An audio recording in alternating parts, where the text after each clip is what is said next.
History books are filled with tales of great battles and mighty empires. But today, we're not talking about kings or generals. We're talking about a small village and its most unlikely hero, a clockmaker. This is the story of how a village with no army, no walls, and no weapons defeated a formidable empire with nothing but a single brilliant trick.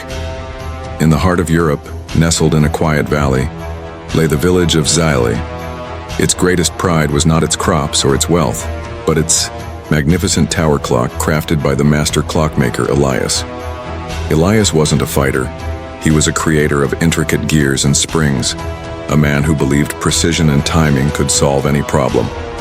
But peace was about to be shattered. A ruthless emperor, known for his conquering armies, was marching across the land. Xyli lay directly in his path, a small target for a brutal invasion.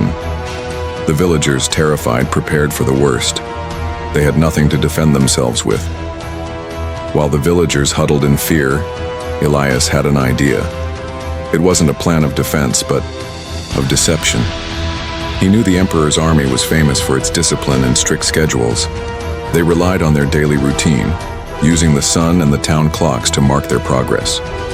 Late that night, Elias and a few trusted villagers climbed the clock tower. With a small team, he carefully, meticulously, began to manipulate the clock's inner workings. He didn't just stop the clock, he made it run subtly, almost imperceptibly slower, just a few minutes every hour.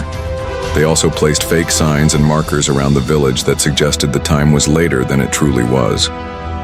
The next day, the emperor's army arrived. The commander, a man obsessed with efficiency, checked his watch and compared it to Xyli's grand clock. "Excellent," he declared. The army had arrived at the planned time. They were right on schedule. As the day wore on, the army continued its march, but something was off. The sun was still high in the sky, yet Xyli's clock read that it was almost sunset. The commander, seeing the clock and the other time markers, assumed his own watches were wrong.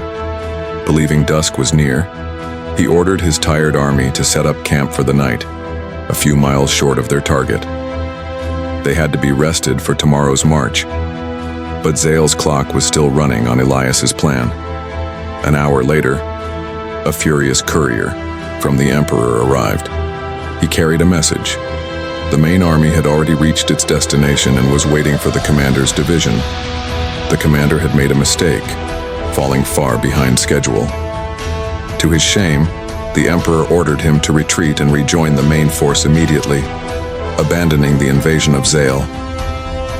The villagers watched from afar as the army turned around and marched away. They had won, not with swords or shields, but with the quiet genius of a clockmaker who knew that sometimes the most powerful weapon is a few minutes of stolen time.